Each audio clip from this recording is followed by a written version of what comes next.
Assalamualaikum warahmatullahi wabarakatuh. Bertemu lagi dengan saya Roni Yanuar. Pada kesempatan kali ini kita akan membahas mengenai panduan dasar Gusmus Raksa Jasad dan Gusmus terapi atau yang kita kenal dengan GM terapi.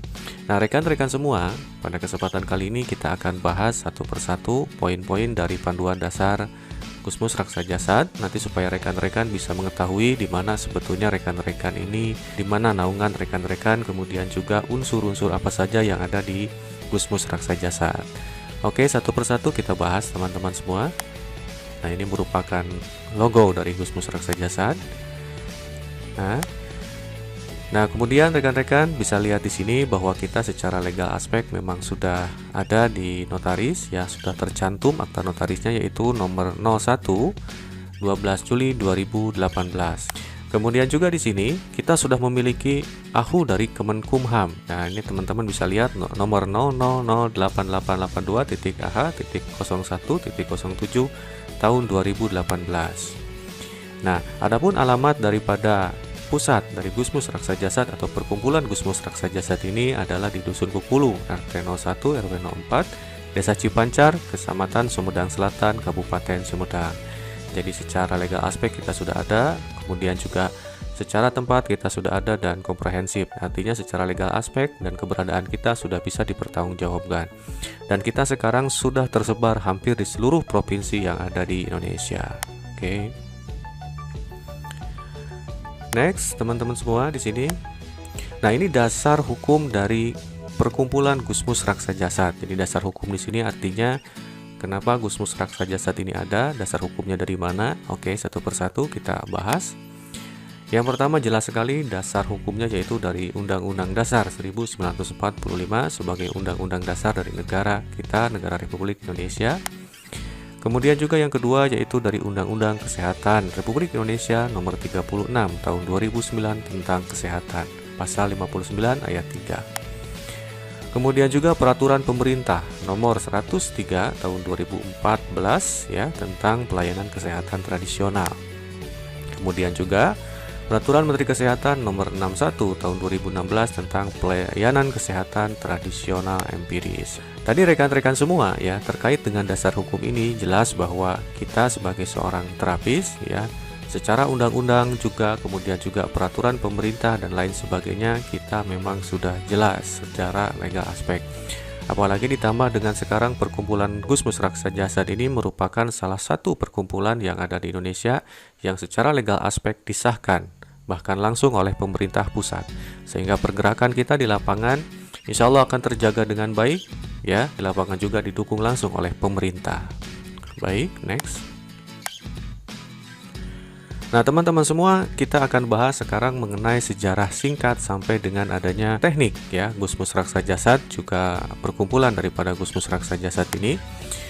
Yang pertama di sini, sejak tahun 1997, di sini Bapak Agus Muslim selaku owner juga selaku penemu daripada Gusmus Raksa Jasad ini mempelajari dan menekuni teknik terapi tradisional secara turun-temurun berdasarkan kitab Raksa Jasad. Kenapa sampai dengan nama kita Gusmus Raksa Jasad? Karena memang ada sumber otentiknya. Kemudian tahun 2001 beliau belajar di Beijing Complementary School ya di Cina. Kemudian tahun 2008 beliau belajar National Guide of Hypnotherapy System Training dari NGH dari USA, dari Amerika, kemudian juga dari IBH di Jakarta. Kemudian tahun 2011 belajar The Yellow Canon of Emperor Book Training bagian 1 sampai dengan 2 tentang Cleansing Balancing Method di Tianjin, Cina. Kemudian tahun 2014 disimpulkan bahwa sakit akibat ketidakseimbangan gangguan sistem tubuh baik secara fisiologi dan psikologi, metode terapi disebut dengan Gusmus terapi dengan fokus aplikasi terapi pada perbaikan sistem tubuh. Jadi setelah diaplikasikan kemudian juga diteliti, ternyata bahwa metode yang sekarang kita gunakan yaitu metode yang ditemukan oleh Bapak Agus Muslim dengan nama Gusmus terapi sekarang sudah bisa dipertanggungjawabkan baik itu secara nilai kemudian juga secara kualitasnya. Kemudian tahun 2018 dikukuhkan Gusmus terapi menjadi Gusmus Raksa Jasad sesuai dengan sejarah ya, perjalanan sejarah beliau. Pada akhirnya pada tahun 2018 dikukuhkanlah sekarang nama dari Gusmus terapi ini menjadi Gusmus Raksa Jasad.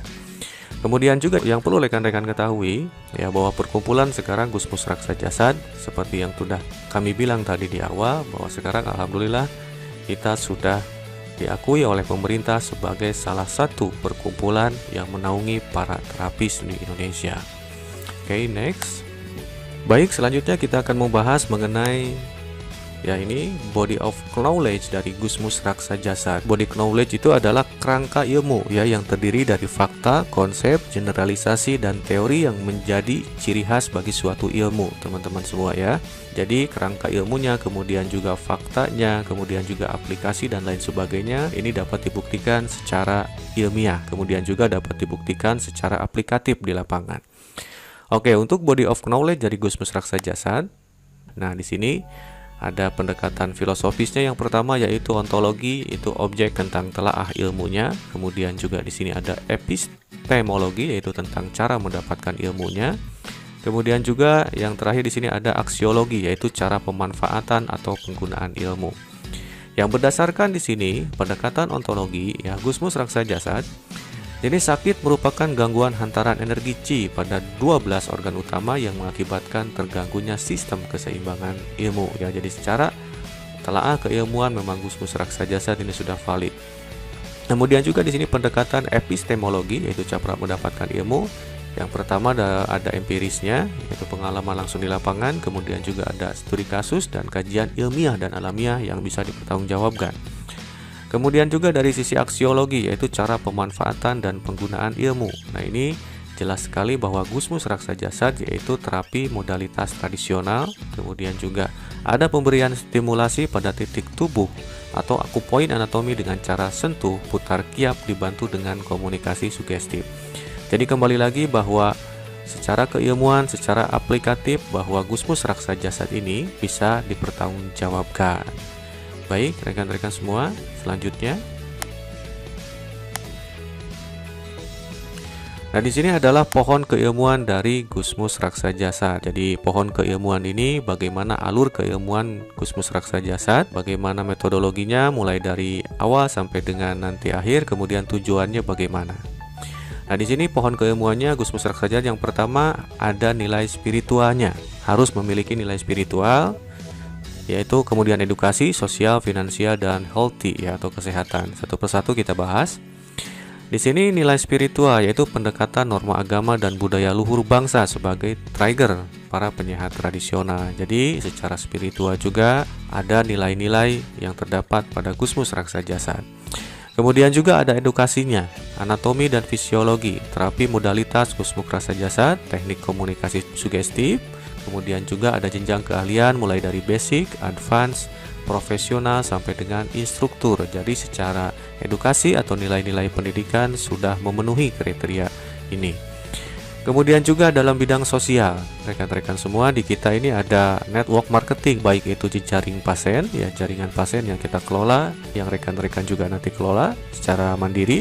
Kemudian juga ada jejaring terapis, di mana nanti rekan-rekan bisa mengajarkan keilmuan kembali kepada rekan-rekan yang lain setelah rekan-rekan menempuh prosedur yang sudah ditetapkan. Jadi secara network marketing kita juga memenuhi. Kemudian secara finansial, di kita juga mempelajari bagaimana manajemen keuangan yang baik itu internal maupun nanti eksternal. Kemudian juga kita mempelajari sales marketing yang baik, bagaimana cara kita menawarkan jasa kita, kemudian juga bagaimana cara kita berkomunikasi yang baik, menawarkan tentang keahlian kita dan lain sebagainya. Di kita juga di Gusmus Raksa Jasad dipelajari secara detail. Kemudian juga dalam bidang kesehatan di sini ada manajemen sumber daya manusia, kemudian juga manajemen organisasi dan manajemen klien. Sehat di sini bukan hanya sehat secara tubuh, tapi juga sehat secara organisasi dan juga sehat secara manajemen. Nah, di kita satu persatu kita pelajari. Jadi secara keilmuan Gusmus Raksa Jasad ini dapat dipertanggungjawabkan dengan jelas.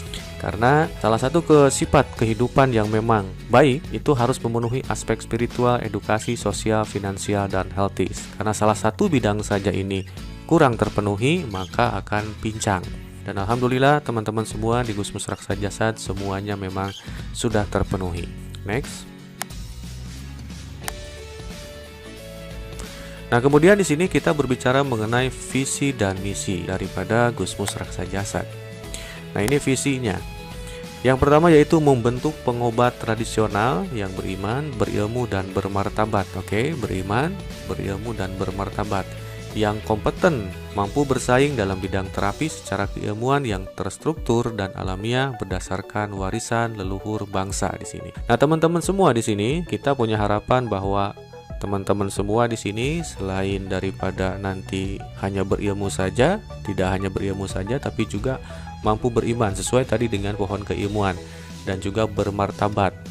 Kemudian juga teman-teman nanti harus bisa kompeten. Artinya kompeten di sini memiliki keahlian atau kualitas yang mampu bersaing nanti di dalam bidang terapi. Artinya teman-teman nanti kita didik sebaik mungkin supaya teman-teman nanti ketika turun di lapangan secara kualitas teman-teman nanti bisa dipertanggungjawabkan sehingga nanti teman-teman bisa mendapatkan manfaat baik untuk diri sendiri, keluarga maupun untuk masyarakat yang lebih luas. Nah, di sini secara keilmuan yang terstruktur dan alamiah berdasarkan warisan luhur bangsa. Oke, di sini keilmuan yang ada di kita ya di Gus Pusraksa Jasad ini sudah dibuat secara terstruktur. Jadi baik itu dari tingkatan basic, kemudian juga advance, profesional, bahkan sampai dengan tingkat master, kita sudah ada strukturnya. Pendidikannya kita juga sudah ada. Dan alamiah di sini memang ini sudah ada dan merupakan warisan dari leluhur bangsa. Jadi memang sudah sangat jelas bisa dipertanggungjawabkan secara ilmiah dan juga alamiah. Nah, kemudian misi adalah nanti yang mendukung daripada visi yang tadi sudah kita bahas. Langkah-langkah yang mendukung visi yang di atas ini, teman-teman. Yang pertama, misi daripada kita yaitu melestarikan budaya luhur bangsa di bidang kesehatan tradisional empiris. Kemudian juga menyelenggarakan kursus dan pelatihan penyehat tradisional berbasis kompetensi yang mampu menjawab tuntutan masyarakat, keilmuan, dan mampu bersaing secara global dan berperan serta aktif dalam pembangunan kesehatan. Jadi sangat jelas sekali bahwa misi kita ini luar biasa, mulai dari bagaimana caranya kita melestarikan budaya luhur bangsa sampai dengan menyelenggarakan kursus dan pelatihan penyehat tradisional. Sehingga nanti rekan-rekan ya ketika bisa aplikasi di lapangan, kemudian juga rekan-rekan nanti bertemu dengan masyarakat luas, kehadiran rekan-rekan juga bisa dipertanggungjawabkan secara kualitas. Nah, kemudian juga meningkatkan kemampuan sumber daya penyehat yang mandiri dan profesional. Sesuai dengan pohon keilmuan yang tadi kita bahas sebelumnya, teman-teman nanti dididik dari mulai 5 aspek kehidupan ya, dididik semuanya sehingga nanti pada akhirnya teman-teman nanti bisa mandiri dan profesional. Karena tujuan dari kita semua di sini yaitu mendidik rekan-rekan untuk menjadi seorang pengusaha yang baik. Oke. Nah, next. Nah, di sini teman-teman semua sesuai dengan yang dijelaskan sebelumnya, di sini ada proses pendidikan yang nanti teman-teman bisa tempuh. Nah, ini dalam proses pendidikan ini, nah di kita ini ada lembaganya yaitu Yayasan Nur Sunda JM. Oke. Secara legal di sini Yayasan Nur Sunda JM akta pendiriannya sudah ada yaitu akta notaris nomor 16 tahun 2014. Nah, kemudian juga di sini ada pengesahan pendirian dari Kemenkumham. Oke. Dengan nomor AHU 5563.50.10.2014. Nah, ini LKP Nur Sunda Sukabumi, nomor NPSN nomor K5668394. Jadi sudah terakreditasi. Nah, LKPJM NPSN K5668090. Nah, LKP Nur Sunda Cianjur NPSN K5669290. Ya, artinya teman-teman semua, kita secara pendidikan kita juga memang sudah ada struktur yang jelas. Nah, ini jenjang pendidikan nanti yang bisa rekan-rekan dapatkan ketika rekan-rekan belajar di LKP yang ada di bawah naungan Yayasan Nur Sunda JM, yaitu yang pertama tahap basic, ini tahap dasar. Nah, yang seperti rekan-rekan sekarang pelajari ini adalah tahap basic. Kemudian juga nanti ada tahap lanjutan yaitu advance atau lanjutan. Setelah rekan-rekan nanti menguasai basic secara jelas, kemudian juga secara kualitas, kemampuan basic rekan-rekan bisa dipertanggungjawabkan, maka rekan-rekan nanti berhak untuk mengikuti tahap lanjutan yang disamakan dengan tahap advance. Oke. Nah, setelah nanti rekan-rekan melewati tahap advance dan rekan-rekan juga sudah expert di tahap advance ya, sudah mengetahui beberapa nanti tahapan atau keilmuan yang ada di tahap advance, kemudian rekan-rekan nanti bisa loncat ke tahap profesional, di mana pada tahapan profesional ini rekan-rekan akan diberikan keilmuan dengan ciri khas profesional, di mana rekan-rekan nanti baik itu secara kualitas kemudian juga identitas ya, rekan-rekan akan dikenal sebagai seorang pengobat tradisional yang memiliki ciri khas Gusmus Raksa Jasad dan rekan-rekan akan dididik secara profesional. Kemudian juga setelah melalui tahapan profesional, nanti rekan-rekan akan naik satu level lagi ke tahapan instruktur, di mana pada level ini nanti rekan-rekan bisa mengajarkannya kembali kepada rekan-rekan yang lain, di mana rekan-rekan nanti dibekali dengan keilmuan instruktur, kemudian juga dibekali dengan bahan-bahan tertentu yang jelas bahan-bahan tersebut akan mendukung nanti kemampuan rekan-rekan untuk menjadi seorang instruktur yang baik, sehingga secara komunikasi, secara penjelasan, narasi dan lain sebagainya rekan-rekan nanti akan qualified untuk menjadi seorang instruktur. Nah, di sini ada beberapa gambar yang di sini yang menjelaskan bahwa secara legal aspek kita sudah didukung oleh pemerintah. Baik, selanjutnya kita akan membahas mengenai PT Panca Tunggal Wibawa yang merupakan perusahaan resmi berbentuk perseroan terbatas di bawah Komando GM, didirikan pada tanggal 25 Januari 2017 dengan akta notaris nomor 129 AHU 000445.AH.01.tahun 2017, kemudian juga dengan nomor TDP yaitu 10.12.1.86.00016, nomor siupnya 503.10/10/DP/MPTSP/PK/3/2017 berkedudukan di Sumedang. Jadi bidang kegiatan dari PT Panca Tunggal Wibawa ini yaitu sebagai produsen atau produksi dan distribusi produk herba GM. Adapun di sini adalah izin edarnya dari PIRT, kemudian juga dari POM TR, mana telah memiliki sertifikasi halal MUI. Nah, ini ada gambar atau foto mengenai surat keabsahannya. Nah, teman-teman semua, PT Panca Tunggal Wibawa ini adalah PT yang memproduksi dan distribusi produk herbal GM yang rekan-rekan kenal pada saat ini. Jadi bagi rekan-rekan nanti bisa bertanya langsung kepada instruktur maupun ketua koordinatnya masing-masing mengenai manfaat dan fungsi daripada herbal-herbal yang sekarang ini ada di bawah naungan PT Panca Tunggal Wibawa. Next. Nah, selanjutnya di sini ada BMT Rahayu Kerta Raharja. Nah, ini adalah adalah badan di bidang keuangan yang bersifat syar'i di bawah naungan GM, didirikan pada tanggal 5 Februari 2017, berkedudukan di Jalan Pesantren nomor 12 Desa Margahayu Tengah, Kecamatan Margahayu, Kabupaten Bandung, Provinsi Jawa Barat 40225, telepon 02254413392 dengan nama email bmt_rk@gmail.com.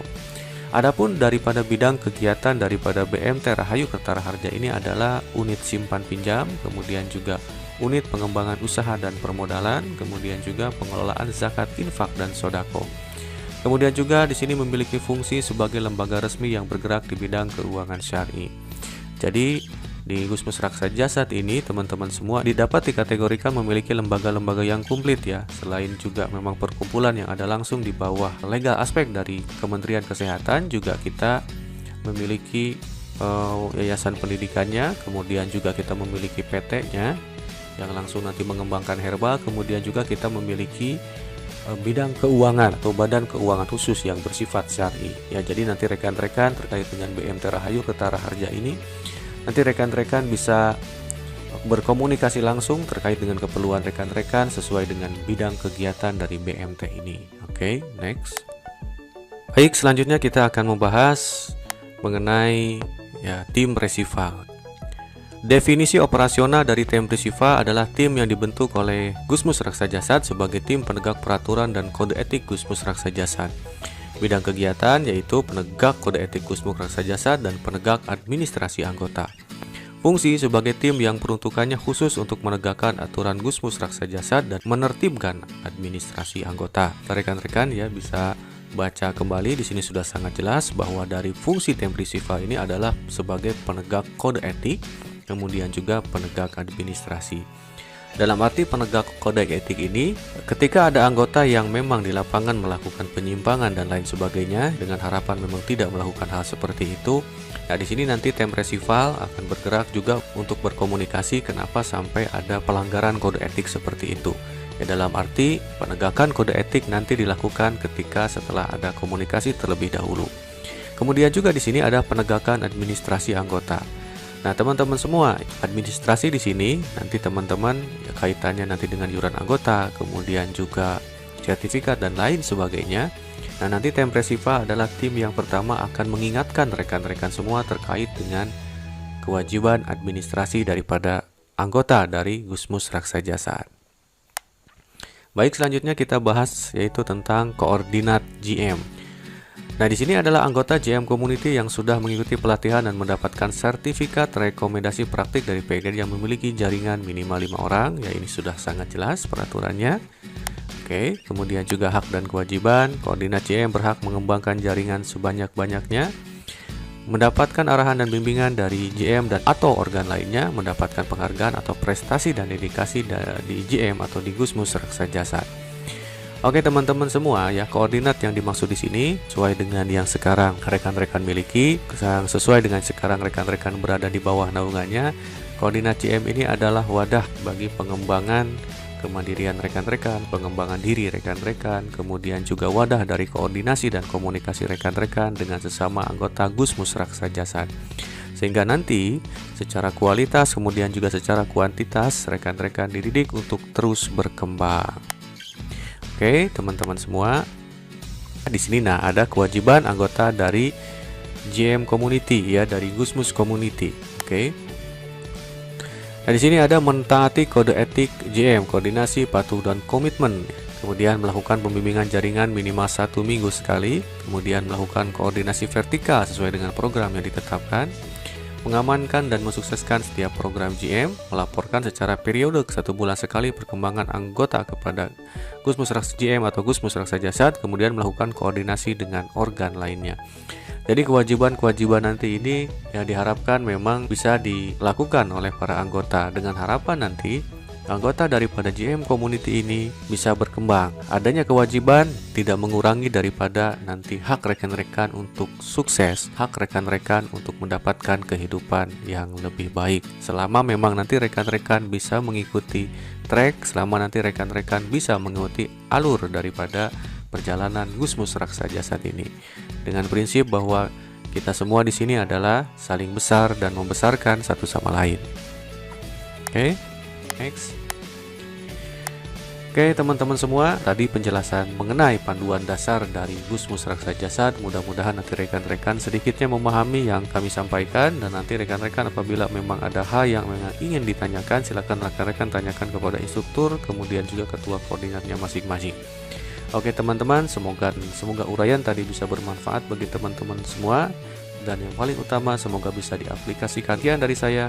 Assalamualaikum warahmatullahi wabarakatuh.